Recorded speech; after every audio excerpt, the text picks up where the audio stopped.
जय श्री राधे। आज हम फिर आपके सामने एक नई वीडियो लेकर आए हैं जो है आदरणीय श्वेता पाठक जी के लेख पर और विषय है छठ पर्व। तो सभी देशवासियों को श्वेत प्रेम रस परिवार की तरफ से छठ पर्व की हार्दिक शुभकामनाएं। सभी प्राणियों की चेतना के आधार, स्वस्थ एवं निरोग करने वाले सूर्य की महत्ता को दर्शाते इस पर्व की हार्दिक बधाइयां। छठ पर्व के अंतर्निहित भाव और उद्देश्य को समझते हुए इस पर्व को मनाएं। मात्र परंपरा के नाम पर पर्व ना मनाएं।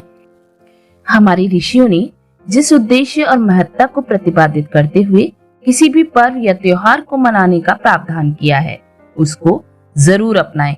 अन्यथा कोई भी पर्व या त्योहार मनाने का उद्देश्य उद्देश्यहीन हो जाएगा।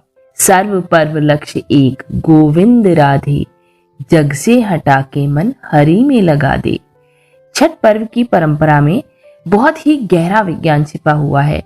षष्ठी तिथि एक विशेष खगोलीय अवसर है। उस समय सूर्य की पराबैंगनी किरणें पृथ्वी की सतह पर सामान्य मात्रा से अधिक एकत्र हो जाती हैं। उसके संभावित कुप्रभावों से मानव की यथासंभव रक्षा करने का सामर्थ्य इस परंपरा में है। पर्व पालन से सूर्य प्रकाश के हानिकारक प्रभाव से जीवों की रक्षा संभव है। पृथ्वी के जीवों को इससे बहुत लाभ मिल सकता है।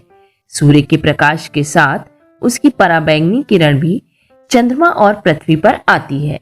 सूर्य का प्रकाश जब पृथ्वी पर पहुंचता है तो पहले उसे वायुमंडल मिलता है। वायुमंडल में प्रवेश करने पर उसे आयन मंडल मिलता है। पराबैंगनी किरणों का उपयोग कर वायुमंडल अपने ऑक्सीजन तत्व को संश्लेषित कर उसे उसके एलोट्रोप ओजोन में बदल देता है। इस क्रिया द्वारा सूर्य की पराबैंगनी किरणों का अधिकांश भाग पृथ्वी के वायुमंडल में अवशोषित हो जाता है।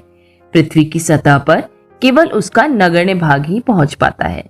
सामान्य अवस्था में पृथ्वी की सतह पर पहुंचने वाली पराबैंगनी किरण की मात्रा मनुष्यों या जीवों के सहन करने की सीमा में होती है।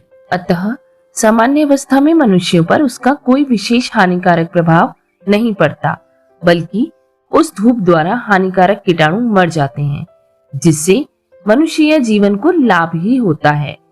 छठ जैसी खगोलीय स्थिति में सूर्य की पराबैंगनी किरणें कुछ चंद्र सतह से परावर्तित तथा कुछ गोलीय अपवर्तित होती हुई पृथ्वी पर पुनः सामान्य से अधिक मात्रा में पहुंच जाती हैं।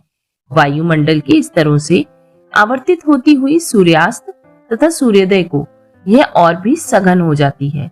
ज्योतिषीय गणना के अनुसार यह घटना कार्तिक और चैत्र मास की अमावस्या के 6 दिन के उपरांत आती है। ज्योतिषी गणना पर आधारित होने के कारण इसका नाम और कुछ नहीं बल्कि छठ पर्व ही रखा गया है। छठ पूजा एकमात्र भगवान सूर्य की आराधना का त्योहार है। 6 दिनों तक शिशिर ऋतु के आगमन हेतु यह भगवान सूर्य की आराधना का पर्व मनाया जाता है कि अब आप पृथ्वी से दूर हो रहे हैं, जिसके कारण प्राणियों में चैतन्यता कुछ कम हो जाएगी। कार्य प्रणाली पर भी असर पड़ेगा। 70% से अधिक जीव शीत निद्रा में चले जाएंगे। अतः आपकी आवश्यकता रहेगी जीवों पर कृपा बरसाए रखना, क्योंकि आपकी कमी से बहुत लोग काल कवलित हो जाएंगे। अतः कृपा दृष्टि किए रखना।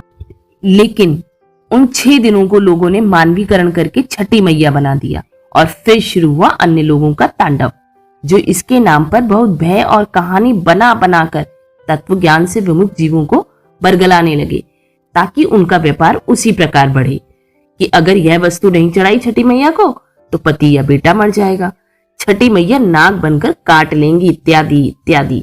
तो तत्व ज्ञान से मतलब रखिए बस। अध्यात्म में प्रवेश करने से व्यक्ति निर्भय होता है, डर खत्म होता जाता है। अगर डर बढ़ता जा रहा है भगवान से या उनके किसी तत्व से, तो सावधान कि आप गलत मार्ग पर हैं। अगर आपको हमारा ये वीडियो पसंद आया तो हमारे चैनल को लाइक, शेयर और सब्सक्राइब अवश्य करें। राधे राधे।